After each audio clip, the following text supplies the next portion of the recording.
ہمارے دوست اپنا پرانا واقعہ بیان کرتے تھے کہ مجھے ہارٹ اٹیک ہوا، کہیں جوانی میں ہو گیا، اللہ نے ان کو زندگی دی، صحت دی، توبہ بھی ہو گئی الحمدللہ، نیک پرہیزگار ہیں، اگر بیان سنیں تو کائنڈلی مائنڈ نہ کریں، کسی کو کیا پتا کہ آپ کی بات ہو رہی ہے، مجھے پتا ہے، آپ کو پتا ہے، یعنی ان سے کہہ رہا ہوں جو سنیں گے، ہو سکتا ہے وہ کبھی سن بھی لیتے ہیں اور کہتے ہیں یار ہمارا قصہ سنا دیا، تو بھائی آپ کو پتا ہے، مجھے پتا ہے، پبلک کو کیا پتا ہے، یہ آپ کا قصہ ہے۔ وہ اٹیک بھی عشق میں ہوا ہوگا، جوانی میں ہارٹ اٹیک عشق معاشقے کے نتیجے میں ہی ہوتا ہے، کم عمری میں جب مس گیدرنگ کا ماحول ہونا تو یہ عشق معاشقے بہت ہوتے ہیں اور اس کی وجہ سے ڈپریشن بہت ہوتی ہے۔ یہ ہمارا لبرل طبقہ تو آزادی چاہتا ہے نا، آزادی، یہ آزادی اصل میں مرد اور عورت کے اختلاط میں نہیں ہے، ان کو ایک دوسرے سے دور کرنے میں ہے، دونوں کے ذہن سکون میں رہے گا۔ آپ نے کلاس میں ساتھ بٹھا دیا، دفتروں میں ساتھ بٹھا دیا، آنکھ پٹکے ہوں گے، معاشقے ہوں گے، جب عشق کی تکمیل نہیں ہوتی تو ڈپریشن کی طرف جاتا ہے انسان، اور یہ ڈپریشن بہت زیادہ ہوتی ہے۔ تو وہ بھی کہیں آنکھ پٹکا تھا ان کا، پھر دوستی ہو گئی، پھر ڈیٹیں لگنا شروع ہو گئی، پھر شادی کی باتیں شروع ہو گئیں، اسی دوران یہ جاب لیس ہو گئے۔ جیسے ہی جاب لیس ہوئے تو لڑکی ٹاٹا کر کے آئی بس، غریب لڑکی، غریب آدمی سے لڑکیوں کو کم از کم عشق نہیں ہوتا، یہ اس کو سمجھ لو۔ یہ تو میرا کسی لوگوں نے میم سی بنا دی تھی اس پہ، کیا لوگ ڈٹ پہ جم میں جا کے، جم میں میں لڑکوں کو دیکھتا ہوں نا جا کے یہ باڈی بنا رہے ہیں، یہ کر رہے ہیں، وہ کر رہے ہیں، تو بعض لڑکوں کا، سب کا نہیں، بعض کا خیال ہوتا ہے، ہوتا تو سب کا، لیکن چلو ہم بعض کا کر لیتے ہیں، کوئی ایسا نہ ہو بولے مفتی صاحب آپ یار یہ کیسی باتیں کر رہے ہیں، لیکن بعض کا خیال ہوتا ہے کہ اس باڈی کو دیکھ کے لڑکیاں ہم پہ مریں گی، اس باڈی کو دیکھ کے جب ہم جائیں گے نا وہ ٹی شرٹ پہن کے اور روڈ لائنر لکھیں گے اس کے اوپر اور ہٹو بچوں لکھ دیں گے پیچھے، تو یہ اس سے لڑکیاں بڑی متاثر ہوں گی، یار کیا چال ہے، کیا اسٹائل ہے، ہوتی ہیں متاثر، لیکن اگر آپ کی پینٹ میں پیسے نہیں ہیں تو بالکل بھی متاثر نہیں ہوگی۔ خوبصورت ایک خاتون کی شادی ہوئی، اس نے مجھے خود بتایا، ہماری ہی کوئی ریلیٹو تھی،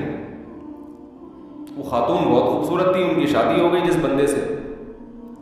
تو بعد میں طلاق ہو گئی، پتہ نہیں کیا مسئلہ ہوا،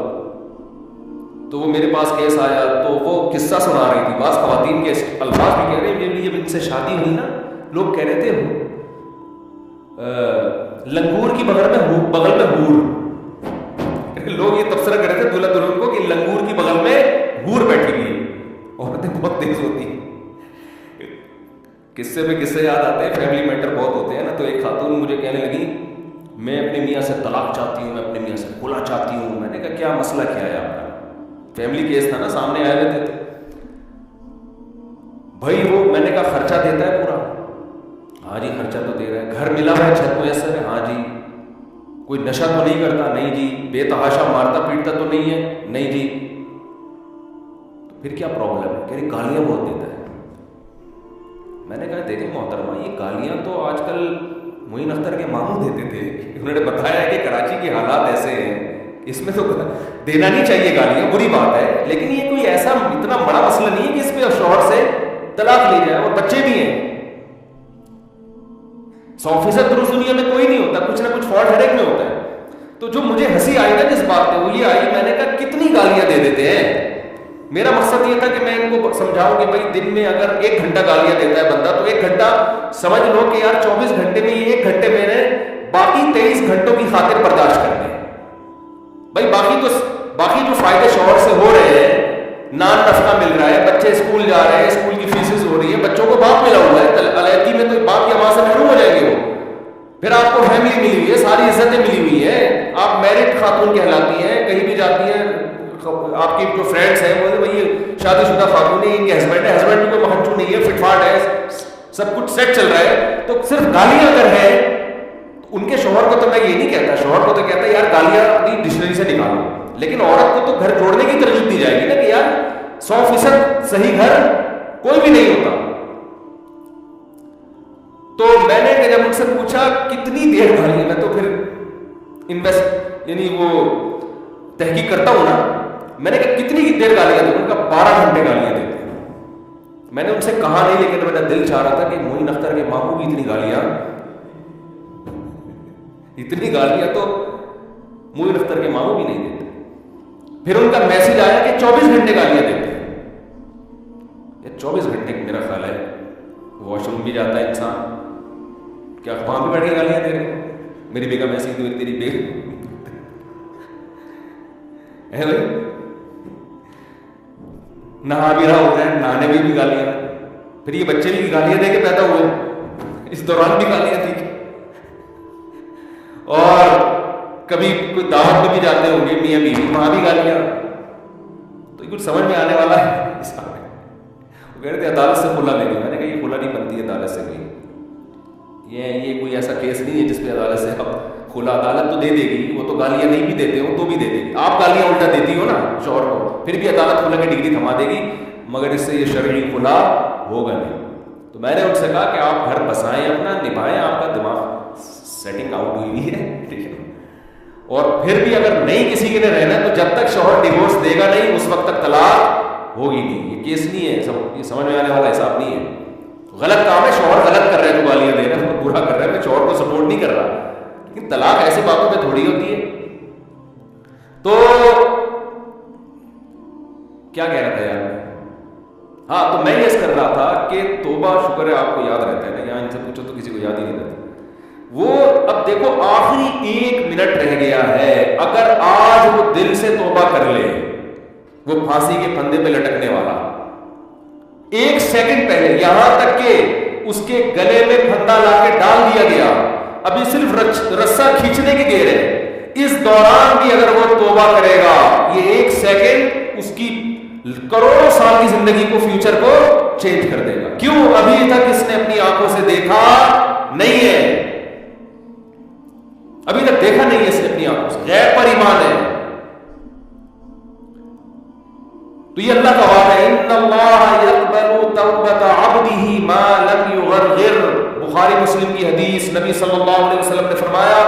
اللہ اپنے بندے کی توبہ اس وقت تک قبول کرتا ہے جب تک اس کو غرغرہ نہیں آتا۔ غرغرہ کا مطلب سکرات موت میں مبتلا نہیں ہو جاتا ہو، ہاں جب اس کو ہینگ کیا گیا اور اس کی روح نکلنا شروع ہوئی، اور پھر اس نے برزخ کی زندگی اپنی آنکھوں سے دیکھ لی، اس نے دیکھ لیا کہ قرآن جو کہتا تھا کہ برے لوگوں کی روح، برے فرشتے سے مراد وہ فرشتے جو اللہ نے سزا دینے کے لیے متعین، فرشتہ تو برا نہیں ہوتا، وہ فرشتے جو خوفناک فرشتے ہیں وہ برے لوگوں کی روح قبض کرتے ہیں۔ جب یہ فرشتے اپنی آنکھوں سے دیکھ لے گا، اس کے بعد قرآن کہتا ہے کہ اب توبہ تو دور کی بات، زمین اور آسمان کی دولت بھی اگر خرچ کر دے گا، وعدہ کرے گا اللہ مجھے مہلت دے دے کہ پوری زمین آسمان کی دولت خرچ کرنے کے لیے تیار ہو، اللہ فرماتے ما تقبل منہ، اللہ کا قانون اٹل ہے، اللہ اس کی ایک آنسو کی پرواہ نہیں کرے گا، پوری دولت دے دے اللہ اس کی پرواہ نہیں کرے گا۔ جلدی سے بات ختم کرتا ہوں میرے بھائی، اللہ کا قانون یہ ہے کہ جب تک اپنی آنکھوں سے موت کے فرشتے نظر نہ آئے اس وقت تک اللہ نے توبہ کا آپشن رکھا ہوا ہے، اور جب یہ منظر آپ نے اپنی آنکھوں سے دیکھ لیا، اللہ کہتے ہیں بھیڑیاں رگڑتا رہے گا، کلا انہا کلمۃ ہوا قائلھا، توبہ کا کلمہ تیری زبان سے نکلا ہوا ایک کلمہ ہے جو ہوا میں تحریر ہو کے ختم، اللہ کے ہاں اس کی کوئی ویلیو نہیں۔ نبی صلی اللہ علیہ وسلم نے فرمایا کہ جہنم کی آگ سمندر کا پانی کچھ نہیں کر سکتا، حدیث کا مفہوم ہے، لیکن 2 قطرے جہنم کی آگ کو ٹھنڈا کر دیتے ہیں، ایک اللہ کے راستے میں شہید ہوتے ہوئے، جو شہید کے خون کا پہلا قطرہ زمین پہ گرنے سے پہلے جہنم کی آگ کو اللہ ٹھنڈا کر دیتے ہیں، ایک اللہ کے خوف سے رویا ہوا آنسو۔